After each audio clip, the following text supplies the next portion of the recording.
Il est beaucoup question de nos jours du divorce entre les villes et les campagnes. C'est un enjeu de société majeur et je vais vous faire découvrir que c'est aussi un enjeu au sens électoraliste, sans même parler bien évidemment de grandes questions politiques.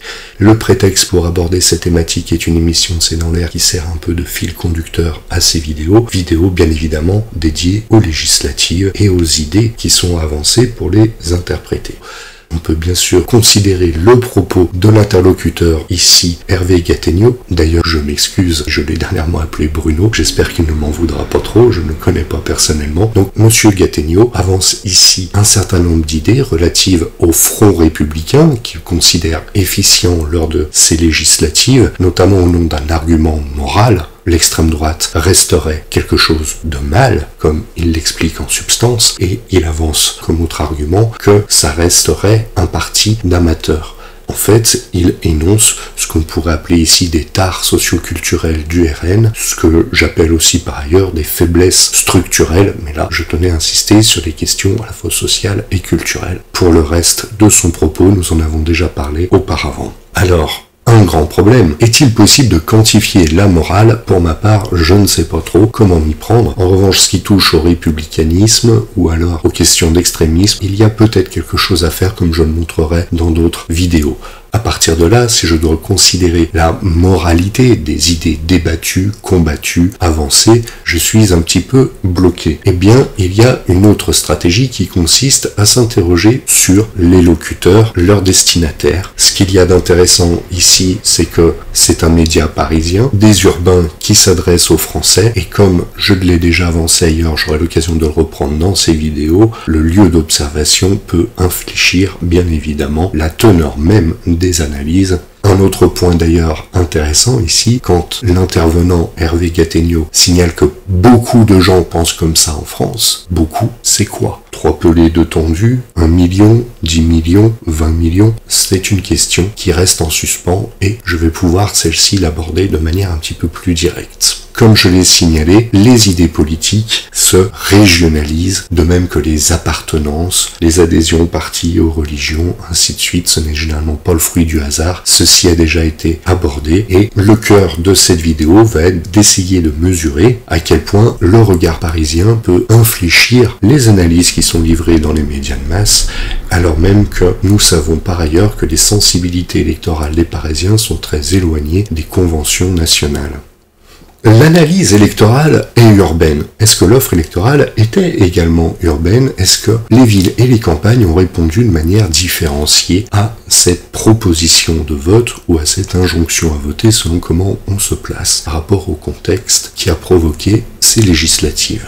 Sans grande surprise, à partir du moment où la participation augmente, ce n'est plus l'Indre-et-Loire qui est au plus près des tendances nationales dans l'électorat, mais la Seine-et-Marne, donc un décentral s'est effectué. Les modèles sont assez variables à travers le temps. Il y a eu des périodes où, justement, à l'image de ce qui s'observe ici avec la Seine-et-Marne, c'est souvent un modèle Est-Ouest qui s'oppose, sachant que nous voyons ici une carte de France un petit peu plus fragmentée entre 4 diagonales qui vont du nord vers le sud, d'abord des Ardennes et de l'Aisne vers les Savoies, voire le Var, et ensuite de l'Orne vers la Lozère, avec 2 autres diagonales intercalées où se trouve la Seine-et-Marne, plus proche des tendances nationales. Cette régionalisation est assez inédite à mes yeux. Si l'on observe cette fois-ci la France vue de Paris, on reconnaît sans difficulté bien évidemment l'Île-de-France, avec la Seine-Saint-Denis un petit peu en retrait, un peu moins proche du modèle de la capitale que ne le sont les autres départements. Bien évidemment,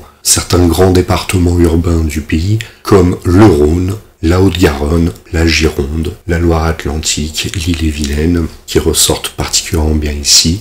D'autres départements urbains sont plus en retrait, à l'image des départements de Marseille, Nice, Strasbourg, Lille, sans pour autant être complètement déconnectés de la capitale. Concernant Nancy, Metz d'ailleurs, les situations sont un petit peu plus contrastées. Le département de la Moselle s'éloigne plus des standards parisiens que le département de Meurthe-et-Moselle. Mais surtout, ce qui ressort à travers cette carte, c'est que la France de l'Ouest, qui se caractérise souvent par une manière de poser le débat politique plus, entre guillemets, traditionnelle, c'est-à-dire plus attachée au vote gauche-droite, cette France de l'Ouest est un petit peu plus proche des tendances parisiennes que la France de l'Est.